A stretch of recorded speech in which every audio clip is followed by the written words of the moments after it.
Time for the good old Acts of the Apostles. And in particular, we're talking about Paul, as we will be pretty much for the rest of the book of Acts. He's really the star of the show after a certain point. And, okay, that brings us to chapter 17, which, excuse me, I'm sorry, this pollen is driving me nuts. Okay, here we go. 17:1. Going through Amphipolis and down to Apollonia, they arrived at Thessalonica, where there was a synagogue of the Jews. And as he customarily did, Paul entered their congregation, and on 3 Sabbaths he reasoned with them from the scriptures, opening up their hidden meaning and proposing the Christ had to suffer and rise again from the dead. So that's like step one. You're probably not familiar with this, and it's going to sound odd, but you can see from the scripture that that contrary to popular opinion, the Messiah has to suffer and then die and then rise. Got that? And now step two. And this Jesus, whom I announce to you, is the Christ. So we've reformulated what it means, correcting the misconception by means of appeal to esoteric meaning. And now we're saying that Messiah has come, in fact, and that's Jesus, and that's just what happened to him. Verse 4, and some of them were persuaded to join Paul and Silas. Let's see, a great number of the devout Gentiles, the God-fearers, right? They attend synagogue, but they're not actual proselytes. And no small number of the leading women. That's kind of I don't want to say a stereotype, but it occurs in Greco-Roman literature. Like Juvenal pokes fun at learned women, like what business do they have correcting the grammar of their husbands and stuff like that? But they since they're wealthy, they have the time to look into all this stuff and are suckers for new teachings. Plutarch deals with that. He says a wife should espouse the same religion as her husband. It's unseemly if she doesn't. She shouldn't join these wacky Oriental cults that are so popular. Well, here's what we've got going on here, right? A lot of the leading women who were apparently God-fearers, they decide, hey, this sounds pretty good. But verse 5, but the Jews, turning jealous, recruited some marketplace roustabouts and some male prostitutes, and having assembled a mob, they created a disturbance in the city. Massing at the home of Jason, they demanded he hand them over to the mob. This makes me think of the story of Lot and Sodom and Gomorrah, right? When the mob is informed of the presence of a controversial figure and roused to do something about it, and so they gather at the door and they say, bring them out that we may know them. And it also kind of implies that perhaps though the xenophobia element survives from the Sodom and Gomorrah story, so does the subsequent coloring of it as having to do with male homosexuality, because of the way they characterize these guys. They're trying to say, oh, it's the lowest of the low, and so forth. But when they, verse 6, when they couldn't find them, so they weren't actually at the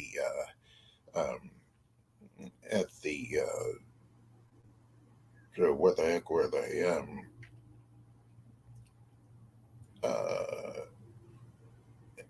At the home of Jason, right? As he's like Lot. But when they couldn't find them, they hauled Jason and some of the brothers to the politarchs, or rulers of the city, literally, right? Shouting and alleging, These men who have turned the whole inhabited earth on its head have now come here too. And Jason has welcomed them, and they all behave in contravention of Caesar's decrees, claiming there is another king, Jesus. They succeeded in agitating the crowd and the politarchs by saying these things. And when the politarchs heard this, taking bail from Jason and the rest, they released them. And of course, guess what Paul and Silas are doing? They're taking the opportunity to skip town, leaving old Jason to hold the now empty money bag. Now they've turned the whole world, of course, I mean the Mediterranean world upside down. What already? I mean, on the one hand, these stories are talking about how Paul and Silas are establishing new Christian communities here and there. They've turned the world upside down. I can see how they might have said they want to, but that's not quite what they're saying. And this makes me think that we have an anachronistic perspective here, that this is written long after the time of Paul, or whatever you want to call him. It's very much like the strange thing in Colossians, where it says that the gospel has penetrated the whole world. What? When was this written? In 1950 or something? Very strange. I mean, that's too anachronistic. It makes me wonder what the heck they do mean. So they do get the heck out of town, out of Dodge. Okay, verse 10, and at once, in the middle of the night, the brothers sent both Paul and Silas to Berea, and once they arrived, they headed straight for the synagogue of the Jews. These turned out to be more noble than their counterparts in Thessalonica, snap out of it, Price, welcoming the message with complete enthusiasm, daily examining the scriptures to verify these things. Accordingly, many of them believed, not to mention a few of the aristocratic Greek women and men. So very much the same thing we heard about Thessalonica, right? As if he got the same results everywhere he went. Okay. But when the Jews from Thessalonica learned that the message of God was announced by Paul in Berea, they came there also, incessantly agitating and disturbing the crowds. So then the brothers sent Paul away to go to the sea, but both Silas and Timothy remained there, and those escorting Paul brought him as far as Athens. But he skipped Thessaly, for he was forbidden to preach the message to them. That's only in the Western text. I don't know what they knew that the other text didn't, but why would, I mean, it makes a lot of sense, as Joseph Tyson says, that Paul was told to skip these cities in Asia Minor because in the writer's day, Polycarp or whoever, they're referring to the Marcionites, who were big in those areas, and they didn't want to make the connection that the Marcionites themselves did make, that Paul was the origin of Marcionite theology. But here, if there's some heresy going on in Thessaly that made an appeal to Paul, he doesn't want to connect Paul with that either. But I don't have to know. And obeying a command from Paul for Silas and Timothy to come join him as soon as possible, they departed. And let's see, verse 16, and while Paul was waiting for them in Athens, his spirit went into paroxysms of frustration as he saw how full of idols the city was. So he addressed the Jews and the devout Gentiles in the synagogue on the Sabbath, and those who chanced to to be in the marketplace each day. That kind of makes him look like Socrates, who would just buttonhole people and try to get them into a usually embarrassing philosophical conversation, showing that they didn't really know what they were talking about. They had no intelligent beliefs, and he was trying to make them see that. Well, here's Paul, the new Socrates. Okay. 18, but also some of the Epicureans and Stoic philosophers happened to notice him, and some said, "What can this windbag be trying to say?" And others said, "He would appear to be a preacher of foreign deities." That's what got Socrates in trouble, right? Probably wasn't true, but he was undermining the conventional assumptions of the people of Athens, right? And so they brought him to trial. So again, Paul, the new Socrates. Now, who were the Stoics and the Epicureans? Well, you probably have an idea. But let me take the opportunity to once again be a windbag, not of the status of Paul, of course. The Stoics were believers, but you might say demythologizing believers of the Olympian gods, Zeus in particular. But they knew that a lot of, like Plato had said, a lot of the stories about Zeus and the other gods were pretty shameful. I mean, Zeus really is a seducer, an adulterer, a rapist. Sheesh. So how are you going to continue to worship a god like that? Well, by allegorizing all that stuff, saying, well, of course, Zeus wouldn't really do stuff like that because Zeus isn't really a personal being at all. Zeus is sort of the divine nature of which everything is made. They borrowed Heraclitus's notion of the Logos. Sound familiar? And the Logos was the divine reason that gave proportion to everything, that kept nature going, so that, for instance, the sequence of the seasons was always the same. At the end of summer, you wouldn't have to worry about a blizzard happening the next day. Stuff like that. The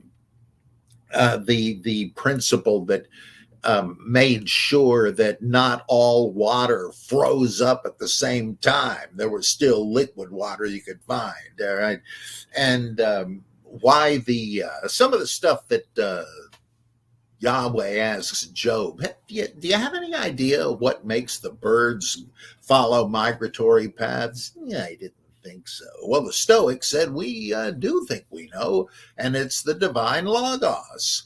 That's what causes these otherwise mystifying things in nature to happen. Plus, you've got it in you, which is why you have whatever degree of intelligence you have, and you can raise that quotient if you'll do a little philosophy. And so they believe that that Zeus, super personal in character, he or it was responsible for the way everything happened. They believed in a kind of semi-determinism. They believed that everything that happened to you was sent your way, like a bullet with your name on it, or a package sent to you personally, in order to provide you ever new opportunities to build your character, to become more virtuous, and because you're going to have some reaction to everything that happens. If it's, quote, bad, well, you learn through adversity, and you learn that some things you lose are not to be cried over. They're not that important. If something good happens, something pleasant that you like, well, let's not fly off the handle here and become too enamored of material things.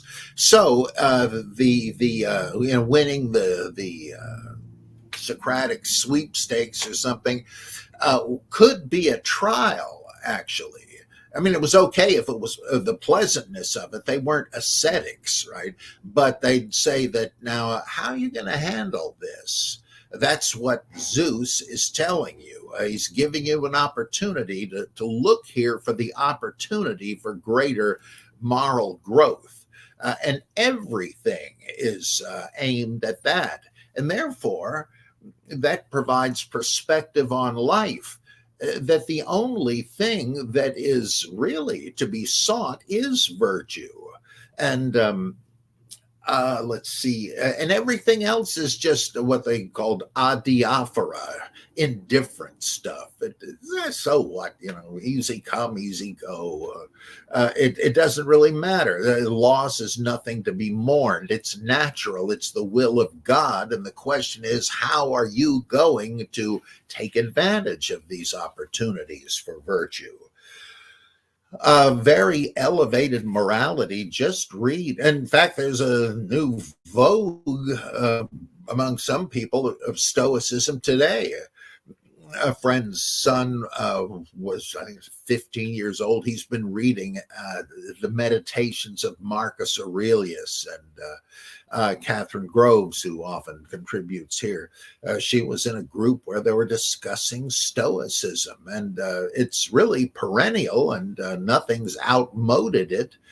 And even if you don't believe in the quasi-theistic character, even if you don't believe there's a guy at the control panel causing things to happen, the point is, the upshot is the same. You should look at everything as an opportunity to grow in virtue, and not be too upset at anything that doesn't seem that important. Nothing is but virtue. So Stoicism is big stuff. They also believed in other stuff that wasn't absolutely important to the worldview, like the eternal return, that everything that happens again cyclically. And that's where I was quoting Woody Allen the other day. He mentions Nietzsche, who believed another version of that. And he said, great, that means I'll have to sit through the ice capades again. Well, yes, you will. So you better start planning on how you're going to react to it. Okay. Many Jews loved Stoicism because they welcomed the opportunity to abstract God a bit also. The Pharisees, Josephus tells us, were pretty much Stoics when it came to philosophy, though, of course, in ritual matters, they were working from the Torah and the tradition of the Jewish elders, but there was no conflict between the two. They covered different aspects of life. The Epistle of James owes an obvious debt to Stoicism. Fourth Maccabees, you start reading that, you'd say, wait a minute, I thought it was supposed to be reading some kind of Bible here. Well, eventually you start getting the Jewish martyrs in there as prime examples of those who valued the right thing and just sneered at everything that wasn't so important. The ethics of the Pauline letters owe a lot to Stoicism. Great book by Abraham J. Malherbe. It's called Paul and the Popular Philosophers, and he goes into the great debt Pauline literature owes to Stoicism. It's well worth seeking out. And there are various translations of Marcus Aurelius's Meditations. You really owe it to yourself to read that. And a lot of other goodies. Seneca was a Stoic. Cicero was sort of a Stoic, and Epictetus was a Stoic and wrote a great little book called the Enchiridion, or in other words, the Handbook. Very, very enlightening stuff. What about the Epicureans? Well, they were started by, I should have said that Stoicism was started by a guy named Zeno of Citium. And Epicureanism was started more or less the same time by Epicurus, not Epictetus, but Epicurus. And his idea was that the main goal of life is pleasure. but he distinguished himself from a group with whom he was often understandably confused, the Cyrenaics, um, who believe that pleasure is pleasure. It's the physical pleasure, the intellectual pleasure of grasping a new philosophy or playing chess. It's all pleasure. It's all good. Maximize it. And so they were like epicures, as we say, but the wrong label is attached to them. The actual Epicureans, started by Epicurus, they said yes, pleasure is the chief goal of life, but what is it? How do you define it? Are some things you would think are pleasant, and they are momentarily, are they counterproductive in the end? Well, let's be very careful in choosing our pleasures. And he says the best way of looking at pleasure is that it is the absence of pain from the body and of worry and trouble from the spirit. And if you can get on that even keel, if you can attain that equilibrium, then your external circumstances won't matter that much. I mean, that it has in common with Stoicism, and indeed there's a good bit of overlap between the two. Both were propagating the idea of accepting your circumstances and looking at the bright side of them, and so on, redeeming every thought, as I think it says somewhere in the Pauline epistles, buying them back, giving them a value or recognizing the value in them. And their chief tenets included ethical egoism, which is not to be confused with egotism. Yeah, yes, I'm great. Everybody should serve me. I am the best, and I'm only looking out for number one. No, that's reprehensible. What he meant by egoism was I ought to look out for number one, and so should you, because you're number one in your frame of reference. I like the analogy of an orchestra. Each musician has his own score and his own instrument and his own role in the symphony, his own contribution. He doesn't worry about whether the guy next to him with a different instrument is playing it correctly. That's for him. I hope he does well, or she, right? But if I don't pay attention to my own job here, I'm going to ruin the thing. This is only going to work if everybody does his or her part as well as they can and trusts others to do the same. So I want to maximize pleasure as defined, but I want you to as well. I don't want to do anything at the cost of your pleasantness and ultimately righteousness. Or how about friendship? Boy, it is pleasant to have friends you get along with. Well, is that self-interest? Well, yeah, it's what's called enlightened self-interest, because other friends enjoy having you as a friend. Let's hope, right? And so it's, it makes me feel good to go volunteer at the soup kitchen or something like that. What, is that the reason you're doing it? So you can pat yourself on the back? No, not exactly, but it is like reinforcement of virtue, and you're also helping them. I mean, if you played malicious tricks on people, because no, that would be wrong. You're exploiting people. That's not what he's talking about. He also said this means deferred gratification. If there is something that is a greater good and you seek to attain it, like losing weight, constant struggle with yours truly, then or learning to play an instrument or whatever, don't give up after the first week when you don't seem to be making any progress. Yeah, but it's costing me frustration. I can't eat everything I want, or I'd like to spend more time doing this or that, but I can't if I'm taking those piano lessons all the time.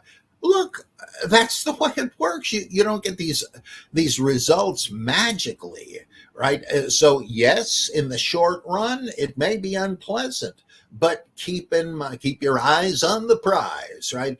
Because once you do carry it through and you've got the new skill or you've lost the weight or whatever, then you're really going to be tickled.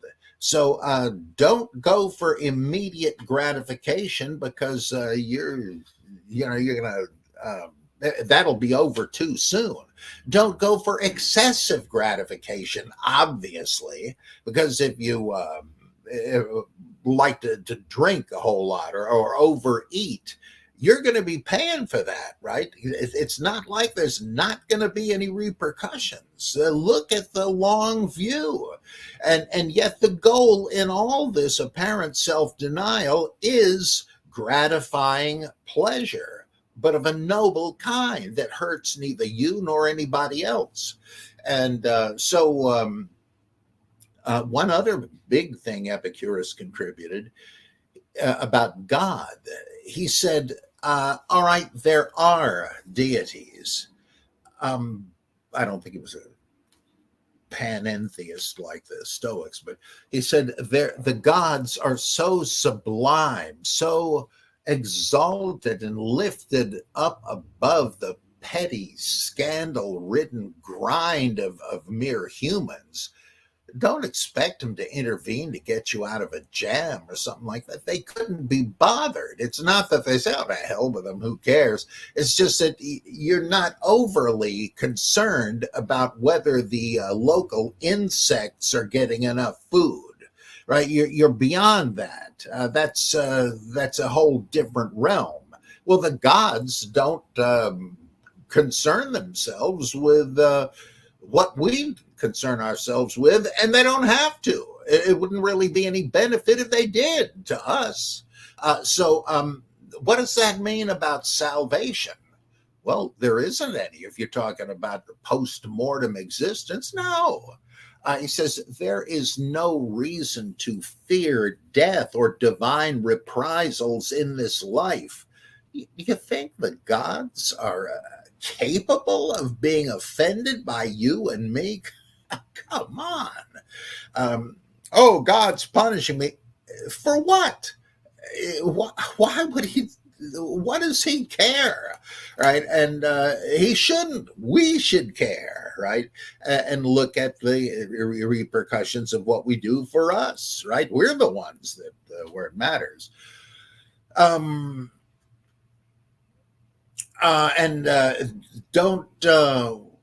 Well, he says it's absurd to attribute happenings in the worldly frame of reference with interventions by the gods. He says, just take it out to the absurd conclusion.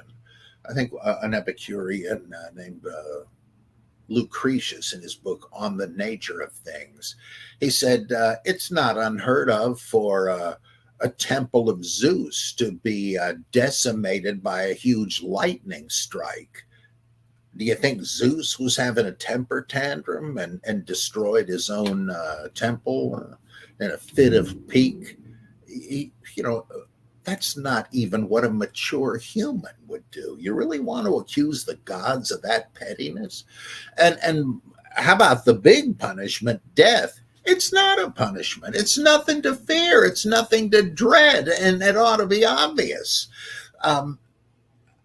Because when you're dead, you're not going to be hanging around like a ghost saying, boy, what a pain. I sure do miss all the fun stuff. You're not going to be missing anything. You're going to be dead. That's it. Right? Just like you weren't waiting in the wings before you were born saying, oh, man, I can't wait to go out and play baseball or read this or whatever. No. You just weren't. Well, you're not going to be again. He says, there's nothing to fear about death because it's nothing. When death comes, he says, we are not. That's it, right? So you're living as long as you're alive. And then when the end comes, you're not going to know the difference any more than you knew the difference before you were born. Come on. And for this, so many people found this liberating that they said Epicurus is a god. Apparently, they didn't mean in the traditional sense, but that like Christ is God. He has delivered us from the slavery to the fear of death and of anything else. So this Stoicism and Epicureanism were wildly popular. They were popular religions. Like you can't really say that most people today belong to some philosophical allegiance, right? Hey, what are you, Baptist or Presbyterian? No, I'm a Platonist. I'm an Aristotelian. You don't find that anymore. It'd probably be a lot better if you did, right?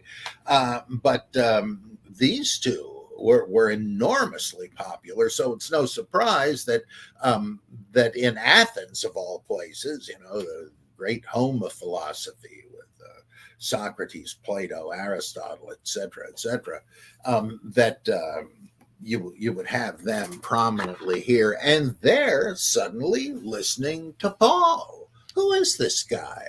I think he's got something new to say. By Jove, let's listen. And so let's see here. So first, they're comparing him to Socrates. Is he peddling new gods? Well, if so, let's give him a hearing.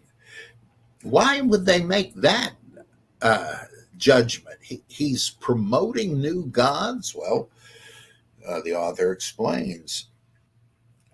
This was because he evangelized for Jesus and Anastasis. Most, well, I guess almost all translations except mine say Jesus and the resurrection. Well, that's plausible because you did just hear that in Thessalonica he said, "Oh, don't you see? Scripture said that the Christ would have to die and rise from the dead." Well, whatever Paul is thought to have meant here, they're hearing Anastasis as a proper name. Gods, plural, Jesus and his divine consort, Anastasis. They must have thought he was like a dying and rising mystery cult deity, which he sort of was.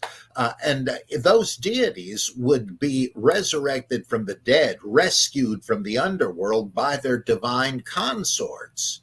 Ishtar goes down to the netherworld to bring back Tammuz. In the process, she herself is crucified in the underworld and dies, but is raised. Interesting, double resurrection there. Baal was brought back to life by Anat, his consort. Osiris, raised from the dead by his wife Isis. And Adonis, raised from the dead by Aphrodite. And so on and so forth. So it seems to me that's what they're thinking he means. Oh, Anastasis was the bride of the god Jesus, and she raised him from the dead. There might be something to that, because I have a hunch that is who Mary Magdalene was originally supposed to be. She anointed Jesus for the day of his burial, just as Isis anointed the slain Osiris and brought him back to life. Oh, who knows? The New Testament is much stranger than we thought, or I am. I don't know which. Okay. Okay, and verse 19, and a few days later, surrounding him, they led him to the hill of Ares, the Areopagus, the Mars Hill, the war god Ares, questioning him and saying, "May we know more? May we know the nature of this new teaching which you propound? For our ears perk up at some of the startling things you say. So we're determined to know what these things are intended to mean." You see, all Athenians, as well as the foreigners who come to live there, waste time on nothing else than saying or hearing some new thing. So Paul stood in the middle of the hill of Ares and said, "Men, Athenians." Oh, I'm sorry, I forgot Paul's voice. "I notice how in all things you're terribly superstitious. For passing along and looking up at your objects of worship, I even found an altar inscribed to any unknown god. Well, what you worship in ignorance, it is my privilege to make known to you." Okay, enough of the Apostle Paul lived, I guess. "The God who made the world and all things in it, being Lord of sky and earth, does not dwell in handmade shrines." Think about Stephen's speech. Well, you're all wrong thinking that God lives in a big house, even a fancy mansion. "Nor is he served food by human hands, as if he required something to eat, himself being the one who provides life and breath and everything else for all beings." He's not served. Well, people don't seem to make this connection, but surely it means sacrifices. He's not served food. What kind of a God would that be? And 26, "And he made from one," the Western text has one blood, I guess from one genetic inheritance, every nature, every nation of mankind to dwell upon the broad face of the earth, ordaining beforehand both the period of their dominion and the boundaries of their dwelling, to prompt them to look for God as if they might grope after him, and chance to discover him, though in reality he's not far from each one of us. For in him we live and move and exist. Day after day, the Western text adds, "As some poets among you have said." He's quoting, I believe it's Aratus. I could be wrong. Let's see. "So, being the offspring of God, we have no business supposing the Godhead to be like gold or silver or stone, like an engraved work of artistic craft and human imagination."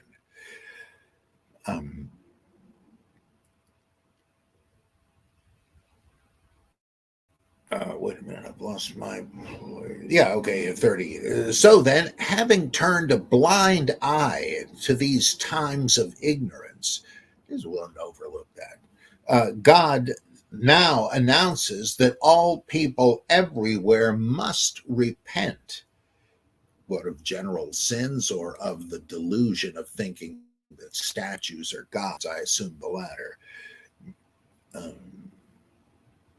Yeah, 31. "Because he has scheduled a day when he is about to judge the inhabited earth in righteousness by a man," the Western text adds, "namely Jesus, whom he ordained for the task, offering a guarantee of this to everyone by raising him from the dead." Upon hearing about the dead being raised, some burst out laughing, but others said, "We would like to hear you speak about this some other time." So they're trying to politely say, "Get him off the stage," or, "Oh, yeah, we'd like to hear more about this." So Paul left the platform. Some men joined him and believed, including both a certain Dionysius of the Hill of Ares, an official, an administrator of this philosophical forum, and a woman named Damaris, and others with them. Dionysius, the Areopagite. Aren't there a late antique, I don't know, I guess 5th century, somewhere there? I'm sorry, I forget. But centuries after this, somebody wrote this long treatise as if by Dionysius. That's derivative from Dionysus, right? It's not the same name. There's an I Dionysius, means like a follower of Dionysus. Okay, Dionysius the Areopagite. Well, people believed the pseudonym. And they said, this guy is almost an apostle. He was a convert of Paul himself. I don't know why it's taken us this long to find this text by him. I'll tell you why. But this must be compatible with Christianity. Really, it's sort of Neoplatonism. But it did influence a lot of Christian thinkers who said, "Yeah, all right, there's the esoteric meaning of Paulinism, no doubt." A lot of interesting things going on there in chapter 17. Let's see. Does this fit with Paul's, whoever's teaching in the Epistle to Romans, or some of the same themes come up? That everybody basically intuitively knows that there's a God because of the wonders of nature. How could they just be there without having been created, and so on? But that human beings turned away from God, and that's where all their perversions and sins came from. Is this a softer view that everybody has been searching for God, though they're doing so in ignorance, but now the time has come to clear up that ignorance, to dispel those superstitions. And that's why God sent Jesus, and not to leave him out, Paul. He says, I perceive you're very superstitious, you could translate it, or religious. What made him say that? Well, there were all these idols, like they're being a little too religious, albeit defectively religious. But the thing he seizes on is this altar that says to any unknown God, just in case we left somebody out. Like if there's a God who might be aiming his arrows at us because we're not worshiping him, have mercy. If we knew about you, we would be worshiping you. So how about this?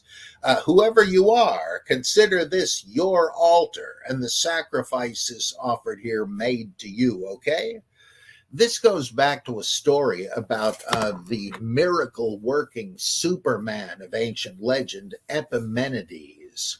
And it was believed he could do miracles and did all kinds of big stuff.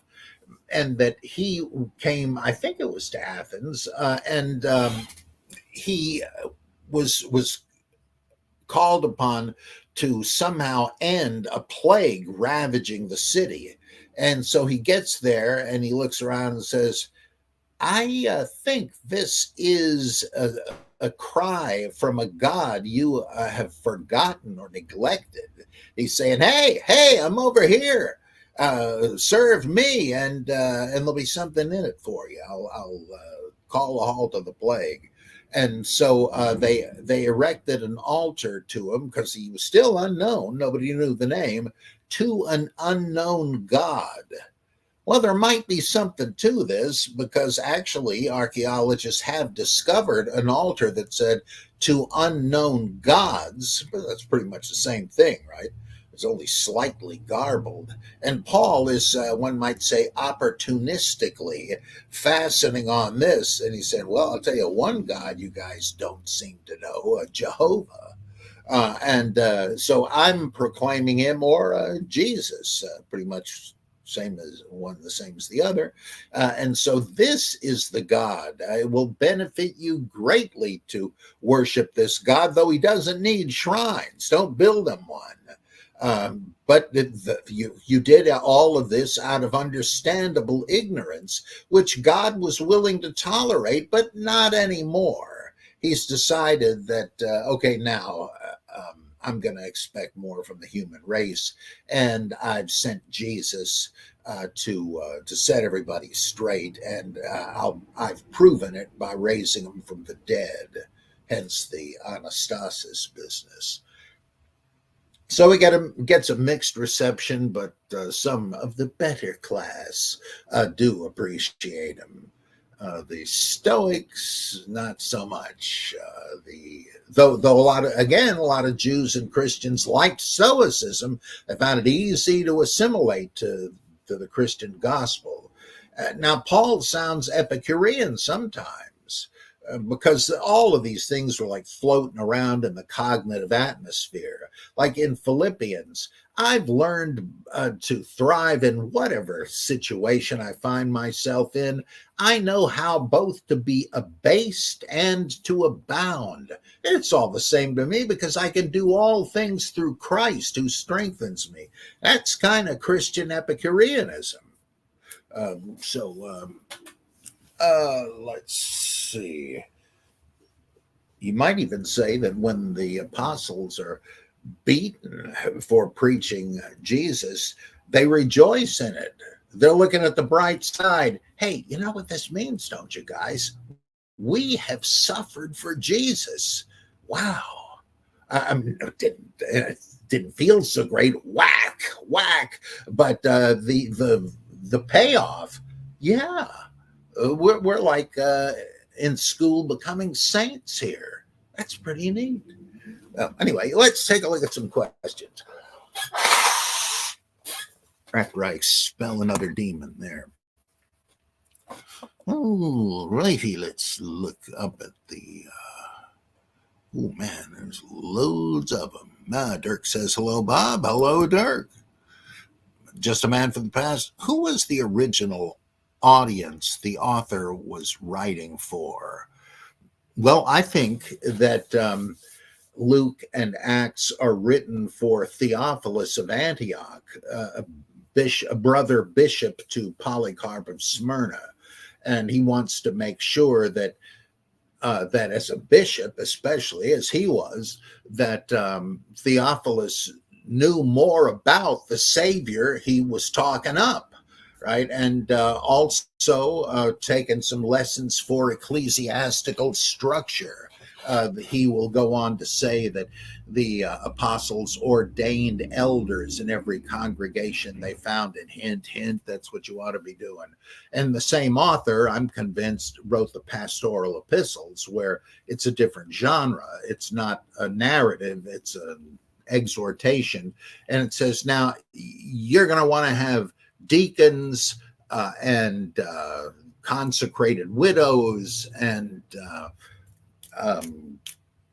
bishops and so on. Now, here are the proper qualifications. Well, he's doing that in seed form in those church foundation stories, more of which we will see. So it's churchy concerns, and it's stuff immensely relevant to Theophilus, a fellow bishop. So I think that's what's going on. Plus, how to understand and deal with Jews, pagans, God-fearers, and so on. You can't do better than what Paul did. So that's my opinion, anyway. Just a Man from the Past says, Epicurus said, I will give you food that sates hunger and a drink that slakes thirst, meaning it's better to live off of simple but nourishing food that you wouldn't want to overeat. Also kind of sounds like John chapter 4. He asks the Samaritan woman for a drink, and she says, there's a bit of a problem there, sir, because, as you know, Jews and Samaritans don't eat from the same dish. It's not kosher, you know. And he said, look, lady, if you knew who it is who's asking you for a drink, you'd have asked him for a drink, and he would have given you living water. And which she misunderstands to be a stream of water, not a well with possibly stagnant water in it. And whoever drinks of the water I give will never thirst again, and so forth. Well, so it does sound kind of similar, but yeah, a lot of parallels between popular philosophy, which is not to say stupid philosophy. I know there's a snobbish use of popular, but the current philosophy that did attract a lot of people. And no wonder it made its way sometimes into the New Testament.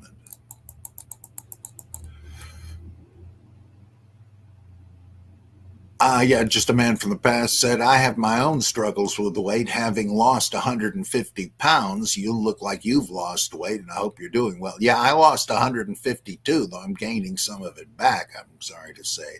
Of course, I lost, well, anyway, yeah, yeah, so good luck to you, my friend, as well. He goes on to say, isn't it a higher morality to be worried if insects get food? Some people nurse wild bees back to health even now. Yeah, I would think it is actually. That was Albert Schweitzer's view. Reverence for life. It doesn't matter, how many legs it's got, whether it has an interior skeleton or an exoskeleton. But you look at Jainists who live that way consistently, and you wonder, is that really necessary? Or is that literally straining out a gnat? Don't you have better things to do? I don't know. But yeah, I would say in the abstract it is. Like I, for instance, would much rather bottle up a spider or anything and take them outside and let them go. I don't want to kill life. Unless, of course, it's a mosquito or a gigantic cockroach or palmetto bug, which is pretty much the same size and weight as a Sherman tank. Those critters I regard as the enemies of the human race, and to me, it's open season.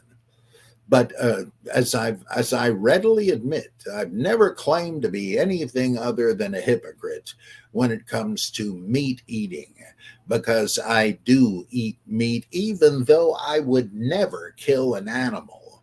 I just don't have the stomach for that or the heart for that. But I'm not condemning people that do. And again, I am enjoying the fruit of their labors. I admit it. I'm like that nut that said, "Oh, you shouldn't hunt animals. You should just buy meat in the store." Hey, lady, where do you think they get it? Now, I understand it. I can't even appeal to my own naive ignorance, but oh boy. Okay, let's see. Richard Massey. I love that Dr. Price is the only scholar that not only doesn't require a shelf full of books behind him, but prefers action figures. Very secure in his intellect. Needs more Marvel, though. Oh, I got most of them upstairs. Well, actually, on my desk, which you can't see, it's almost entirely um, Marvel figures. In fact, let me do a quick census. I've got Captain America, Thor, Iron Man, Ant-Man, Giant Man, the Wasp, the Green Goblin, Mary Jane Watson, the Human Torch, Spider-Man, Star-Lord, Iron Man, Spy Master, the Fantastic Four, various versions of Spider-Man, Rage, Baron Strucker, the Supreme Hydra, the Red Skull in 2 or 3 different versions, and Daredevil. And that's just the desktop. Yeah, you should see this place. I don't think there's more action figures than books, but it's probably a pretty close race. Yeah.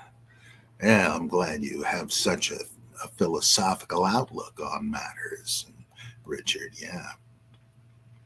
To me, comic books are the modern mythology. Oh, just a man from the past, no, brother. He says he is the marvel. Oh, boy. If the foundations be shaken, says Simon. Oh, sorry, I always get this wrong. Simeon Todoruk. Acts and the final form of Luke seem to be a Catholicizing document. It makes Paul like Peter and puts him in line with the other apostles instead of being a Gnostic. That's exactly right. That's F.C. Bauer's view, which I propound, and that is very well put. Simeon is very, he writes for me for the Journal of Higher Criticism, too. He's a very sharp thinker. Just a Man from the Past, referring to the Areopagus sermon. Why would God want people to grope about so long? Uh, I think that probably didn't occur to the writer. He's just saying, well, they were wrong all that time from a Jewish perspective and a Christian one. But I don't know why, but now I do know that he's expecting better because he sent Jesus and me to change everybody's thinking on it. So who knows why he was willing? Is he saying that people were saved back then if they were Apollo worshippers in good standing? I don't think that's in the writer's mind, though there have been theologians like who wrote this? There's a book called the Pagan Covenant, I think, saying that actually all the religions of the past were sort of like non-Christian religions in the present, like the anonymous Christian thing. So you don't necessarily have to say everybody was damned. And at least he's saying that, right? That, look, God was willing to overlook a lot of that ignorance, but now he feels like it's time to get educated. So we ask questions that apparently didn't occur to them. But sometimes there are pretty good answers to them. Let's see, Richard. Oh, wait a minute. There's another one from about Acts 17. Just a Man from the Past says is Acts 17:31, which says, because he has fixed a day on which he will judge the world in righteousness by a man whom he has appointed. Is that straight adoptionism? It does sound like it. And there, after all, remember in chapter 3, chapter 2, God has made him Lord and Christ, this Jesus whom you crucified. In chapter 3, repent so that God may send the Messiah, waiting in the wings, appointed for you. Uh, Times of refreshing may come. So, yeah, it does sound to me like he hasn't adopted. Oh, also the Western text version of the voice of God at the baptism of the Jordan. You are my son. Today I have begotten you. So I would think, yeah, he was an adoptionist. Okay, Richard Massey says, what time of day and what time zone do you do these live streams? I'm in the Eastern time zone in North Carolina, and the Gospels and Acts streams, those are Monday through Friday at noon my time, and the Bible Geek is 6 p.m. on the same days.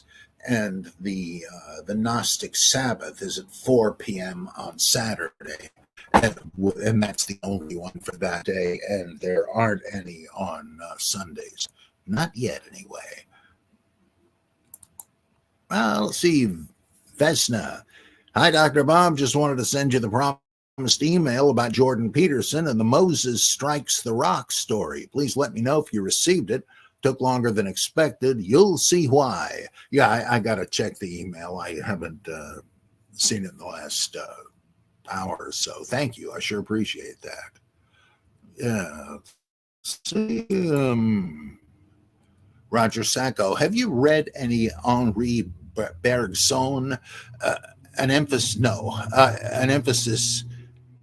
It seems on spontaneity of reality. The future and our never experienced knowledge have to emerge in a way we may never fully grasp. Yeah, I really don't even know enough about him secondhand to know what you mean there. I can tell you know, but I don't. I don't get that.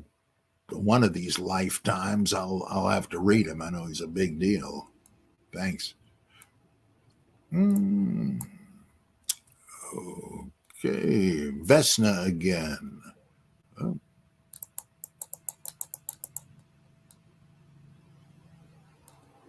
yeah. Just a man from the past. I don't understand the metaphor of the all knowing gods considering us insects as if they were so wise. They'd at least want to give us mere mortals a nice ant farm. Well, I guess they did. Right. And after that, you got your own system. That might be why the ants have military tactics, a class society, political system. Unbelievable. Look to the ant, thou sluggard. Or if you're on a big overstuffing yourself on a picnic, you could say, look to the sluggard, thou ant. Anyway, yeah. Let's see.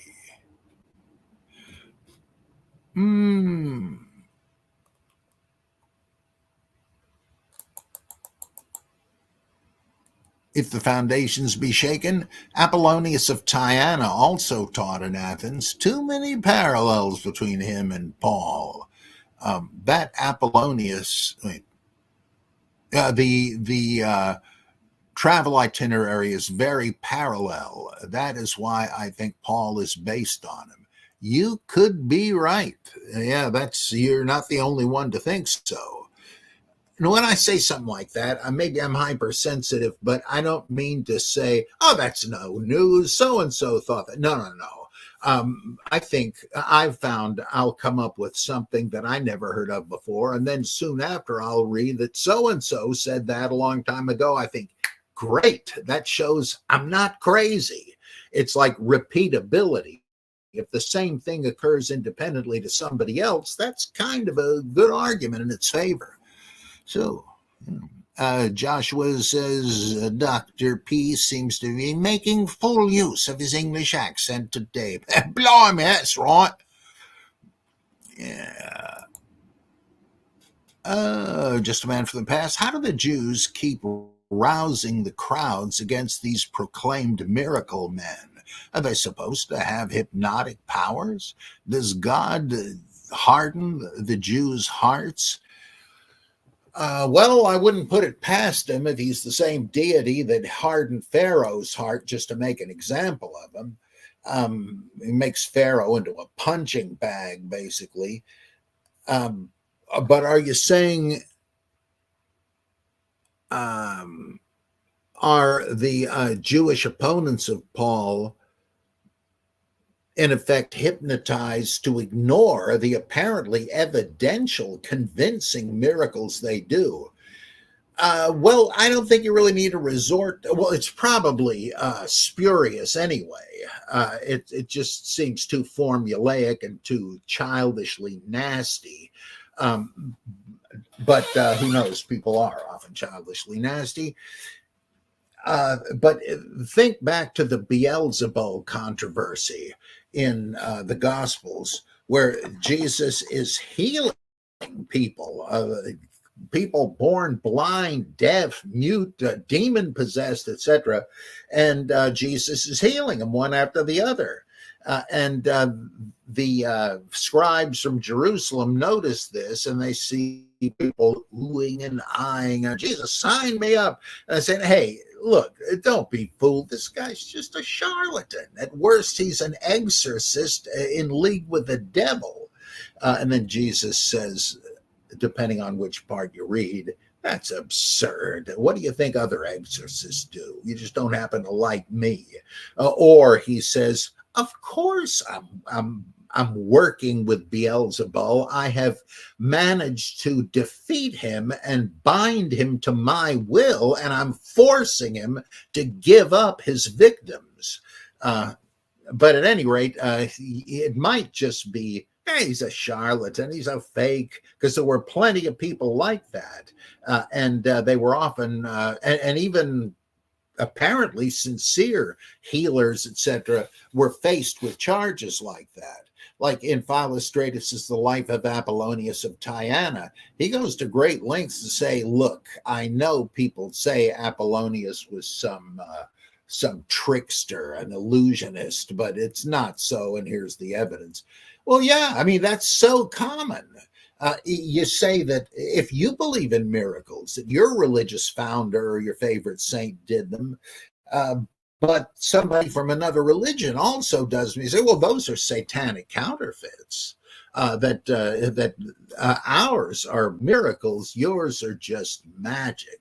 Or as Paulie Walnut says, satanic black magic. Well, a lot to be learned from the Sopranos, I find.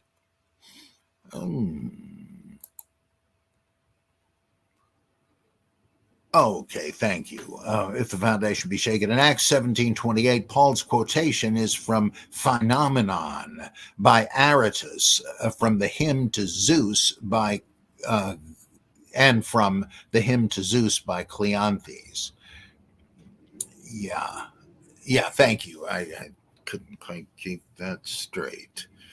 I'm glad you can. I welcome correction on any and all matters. Okay, here's a vote in my favor. Vesna says, I love the Paul Lynde voice for Paul. Yeah, I also try to do James Mason for James the Just. And of course, Peter Lorre for the Apostle Peter. And for John, son of Zebedee, it's John Wayne. And I realize how ludicrous this is, but I always have fun with it. Okay. Are the just a man for the past? Are the Jewish opponents able to use sorcery or hypnotism in the writer's mind to convince these crowds to turn against the apostles? Or are the crowds just supposed to be that fickle? Well, in 2 Corinthians, Paul does think that there are a number of itinerant supposed miracle workers who even flash a resume of miracles certified by the people in the last town they visited. Who knows? They may have made it all up. And he says in 1 Corinthians that he doesn't preach with any reliance on fancy rhetoric or abstruse philosophies. He just preaches Christ and him crucified because he would rather have people's faith based on the direct input of the power of the Holy Spirit, not by clever reasoning. And why? This is a dangerous admission. He says, because if I just relied on argument and so on, well, somebody else is going to come along next week into Corinth, and they'll get you hooked on their thing. And it's just like James Barr said in his terrific book, Fundamentalism. If somebody is converted on the basis of emotion rather than reason, reason is never going to dislodge them from it. That I think Paul was relying on that. This existential encounter that I think is intellectually dishonest. That's Paul says, I got them and I keep them by the experience of the Holy Ghost. But he does say even thinking people can be wooed from one philosophy to the next if the guy puts on a good rhetorical display. So it's not that hard to imagine that, or they may simply have been open to the idea that they're just con men.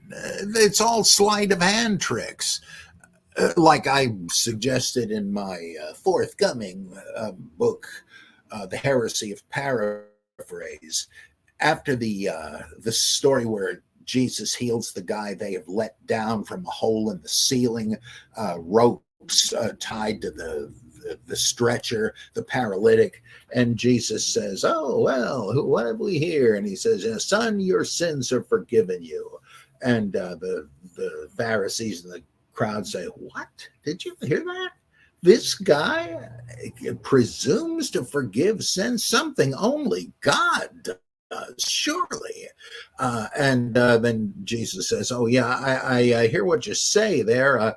Like, granted, anybody could say your sins are forgiven, but how about the affliction that God must have given them to punish their sins? It ought to prove I have effectively forgiven their sins if I can lift the punishment, right? Okay, you, buddy, get up and carry your mat out of here." And he does.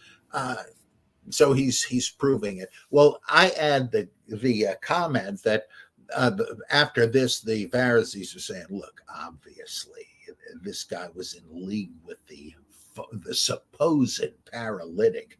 It's all a show. He must have planned it out with this guy." Oh, well, I guess that's possible. They may have done stuff like that. Have you ever met this supposed blind man before? You sure he was blind, or is this another one like Peter Popov and all these frauds do today? And they make a pretty good show of it too. So I don't find that too difficult to believe. Oh, okay. Welsh Backgammon says, "Apologies, I'm late to the party, UK time. You made several references to the Western text. Can you say a little more about what this means and whether it ever makes a major difference?" Yeah, there's this thing called the Codex Bezae, which means it used to be owned by, I think it was Theodore Beza, one of the reformers, and it exists in both Greek and Latin, and it's a codex of Luke and Acts, and it's in Acts it's like 20% longer. There's no new stories or anything in it, but there are a lot of little supplements, new phrases, occasionally a whole sentence added. It looks like to clarify something somebody might not have grasped in the original. Pretty pedestrian usually, but not bad. I mean, yeah, a couple of them you can think, well, yeah, that now I got the fuller picture here.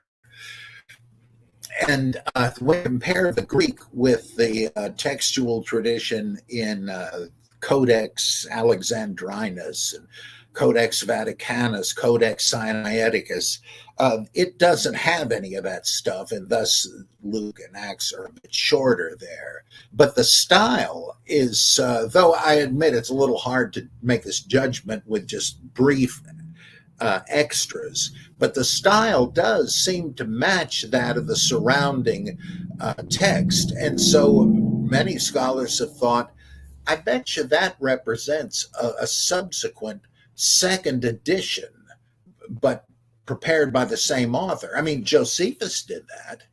He would put out new editions of his works to supersede the old ones, and he was the one that revised them.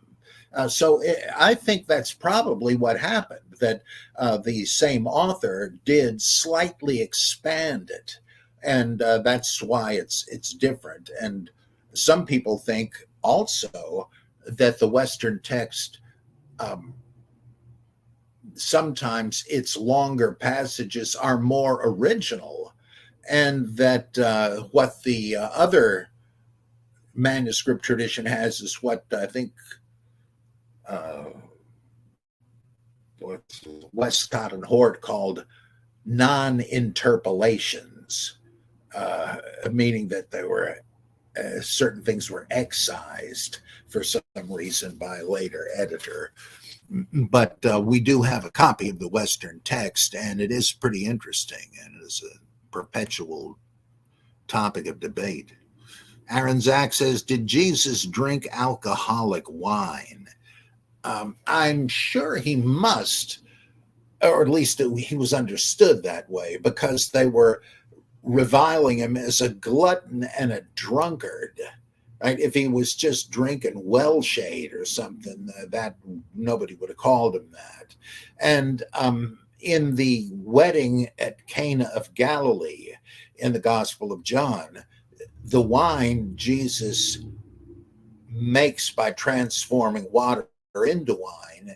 It doesn't say he drank it, but when the reception guests did, they're saying, "Hey, you saved the good stuff until now," which implies it was booze.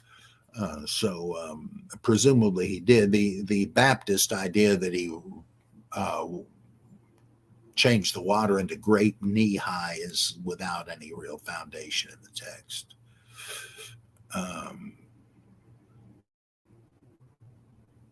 Hmm. Let's see.